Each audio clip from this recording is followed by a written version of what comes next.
Okay. It's my pleasure to introduce our speaker this morning.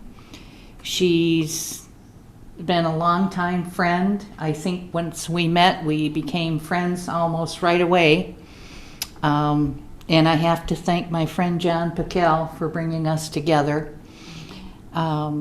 Lisa Argo is serving on our board as the Public Relations Director. She is in our ordination program and almost finished. I believe next year will probably be her ordination. And she's just an amazing person. Anytime somebody says, we need help with this, she's right there, right in the middle of it. She's an amazing, amazing person, and I just love her to pieces, and I'm happy to call her my friend. She also is in the ordination program. She is my mentee, and I am very pleased to be her mentor and try to give her the best advice of my experience. So please welcome to the podium, Lisa Argo. Yay!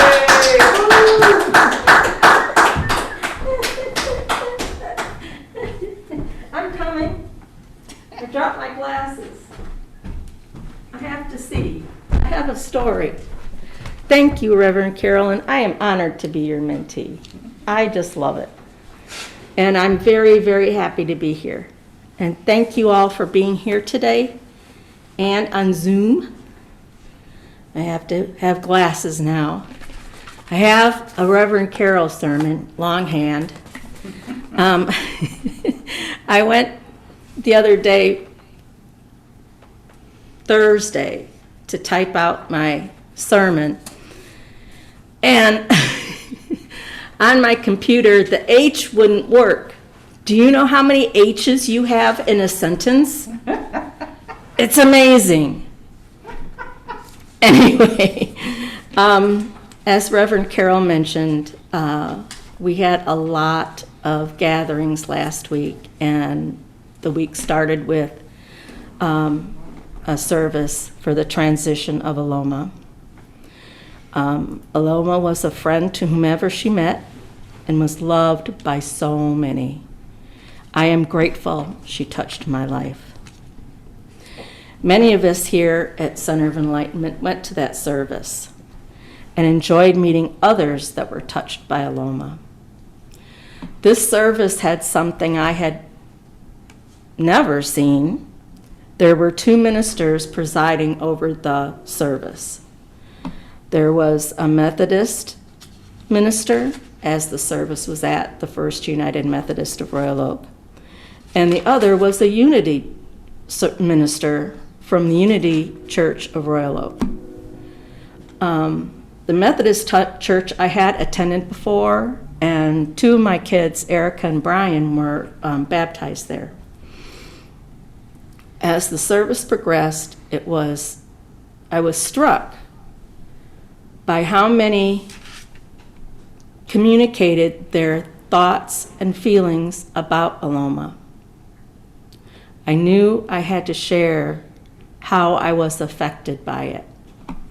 I had originally started this sermon to be about nonviolent communication, as Reverend Carroll taught a class about it, and I'm still affected by it, and I still love referring back to the book. It's called Nonviolent Communication, if you didn't figure that out. First, it was the first service that I had seen where two different faiths were represented. And the reason there was two was because Aloma had introduced them and was part of their churches, along with part of ours. They were both so animated in their part of the service. They would speak through their religion, how Aloma opened their hearts to more than they had defined themselves. It was amazing to watch and to be a part of. Anyway, this is a sermon on communication. So I'll continue in that vein. Clergy, teachers, ministers, speakers, all try to communicate a thought, idea, or lesson to a group of people. They want to flow with their thought process. They want to reach out and connect with a common moral, value, or idea to bring it home. We use emotion to solidify that lesson in the listener's mind and heart. I see and feel that each Sunday here, I feel that communication happen here. But watching those two ministers go back and forth solidified it and clarified it with me. Let's break it down.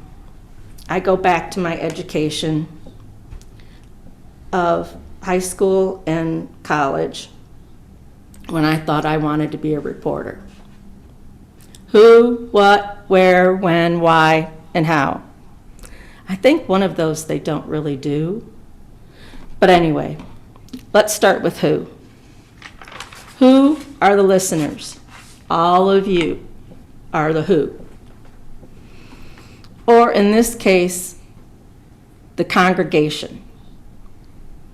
The students, sometimes, as we all are, or the crowd, which sometimes we can be quite a crowd, as we were Monday. That church was almost filled. The sermon I'm talking about is defined as a talk on a religious or moral subject, especially one given in a church service and based on a passage from the Bible. Or it's defined as a long or tedious piece of counseling or disapproval or a lecture. Yeah, I'm not going with the disapproval or counseling. Sometimes I lecture, but not a lot. That's, excuse me. Who are my listeners? You are. My friends, other numerous institutions that we have all accompanied have been listeners. We here are brought together by our common belief in the principles of spiritualism. As in the service for Aloma, the listeners had a common love of this woman. Hint, remember that word. Let's go on to what? What is our goal? What is our topic? What am I going to speak about? Oh, the pressure. Sometimes it is. The ministers talked about Aloma. I'm talking about communicating. What do we do when we communicate? How do we communicate? What do we do to make sure we communicate effectively? We use our eyes.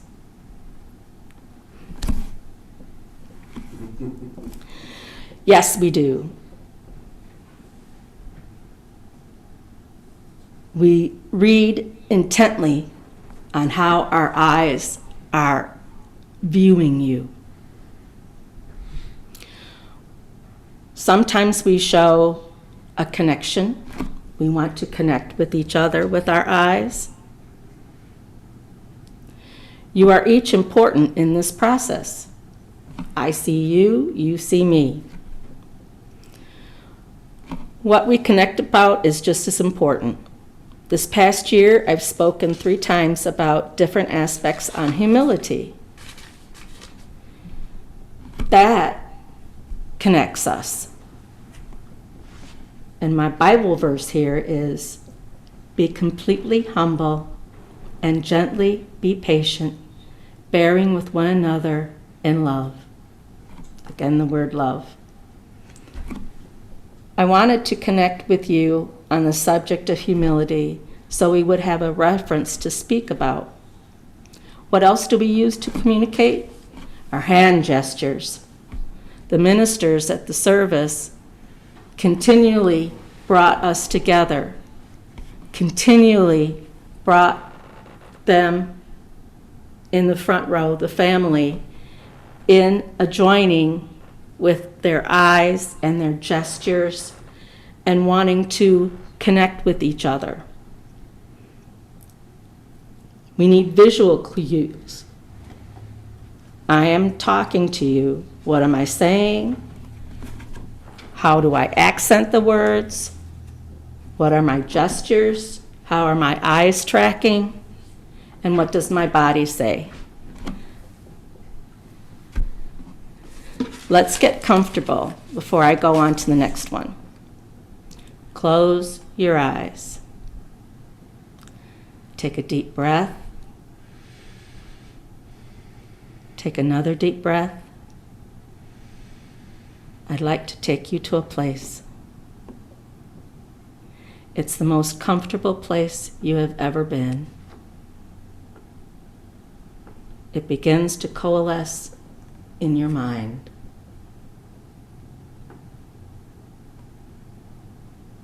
In this time, you feel loved. In this place, you feel loved. You can take this place in your heart and mind at any time. Feel this.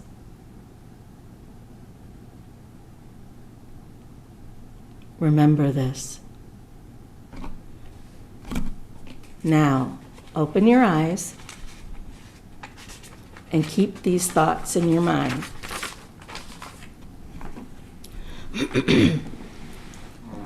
The next topic is where. We all went different places. We all had different imagery on where we were when we were loved, when we felt love. So this is not so much as a physical place, though we were at the church on Monday all together. But we were also in a spiritual place all together, and we go to that place on Sundays too. The ministers, as I said, were from two different faiths. Not only that, but they referenced other spiritual denominations. They talked about Judaism. They talked about Center of Enlightenment. And it was such a wonderful togetherness. We were all in one place with ourselves and our love and our beliefs. How often do we come here and listen to a sermon and it takes us different places and different thoughts? And it brings up different ideas that we hadn't even had considered. Remember Reverend Barbara? She used to say, "We don't know how much we don't know." And that's true. We don't know how many places we can go until we're there. And think about our spirit communication from our loved ones. That brings up different memories. That brings up different times, different places that we've been. And when I first stepped into this church, my travels brought me here, to this where. I'm now, as Reverend Carol said, on the path to ordination. And I hadn't thought of that when I first came here, where I am today. We can go places where our mind expands, and this isn't even the 60s. Thank you. The two ministers in Aloma's family took us to Grenada, where Aloma was born, to Canada, to New York, and here with their stories. And they also used sound. We heard music with steel drums. We heard the words from her niece in Canada, from her sisters in Grenada. We were everywhere. And we went there in our minds, in our thoughts, and our feelings. We can create anything. And that's also part of when. When can be also aware.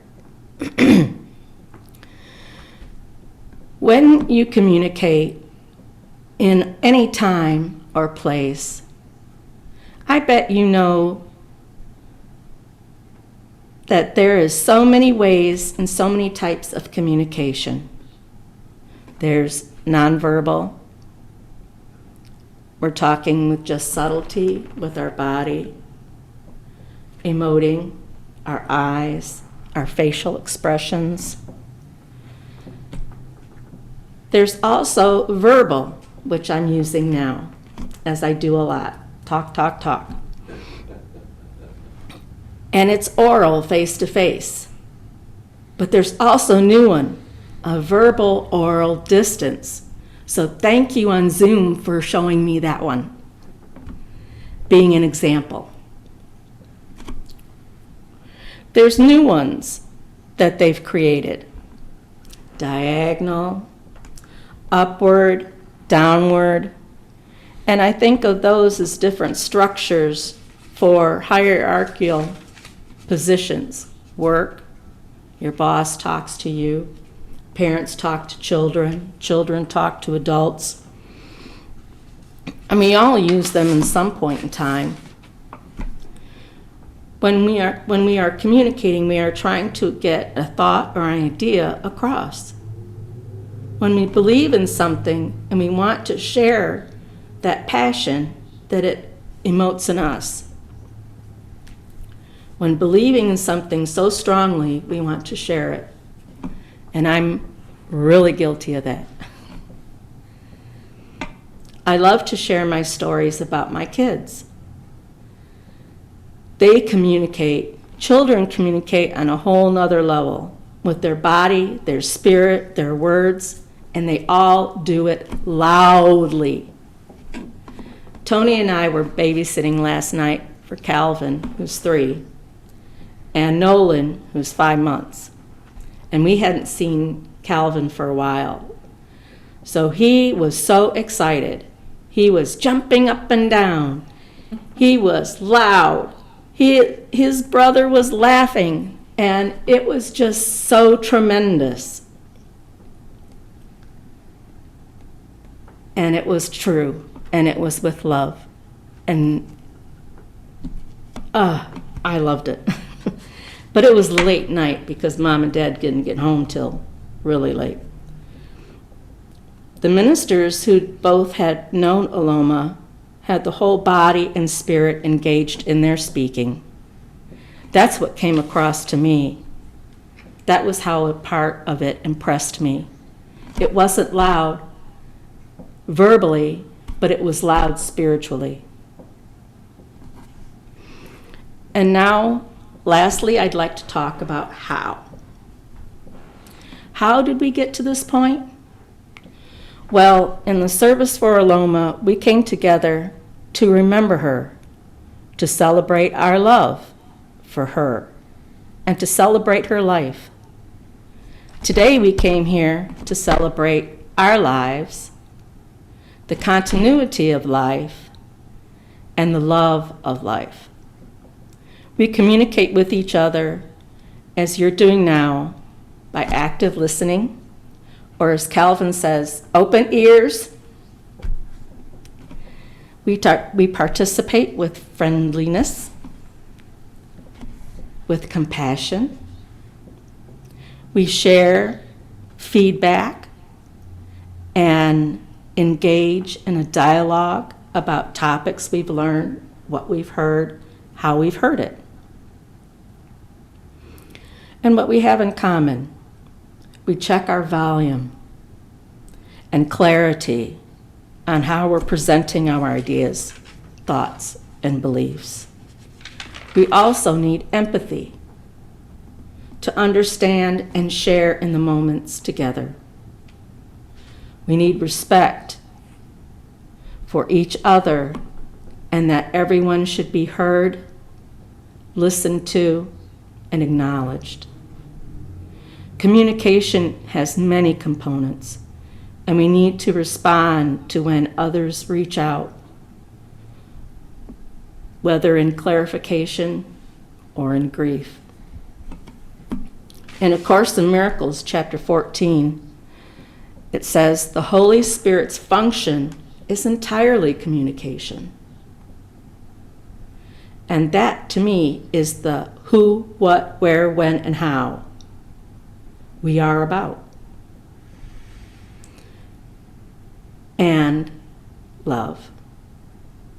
We came together this past week for our Love for Aloma, and we continue to come together in love. I want to thank you for being here today and being on Zoom and listening and communicating with us. Thank you, and have a wonderful day.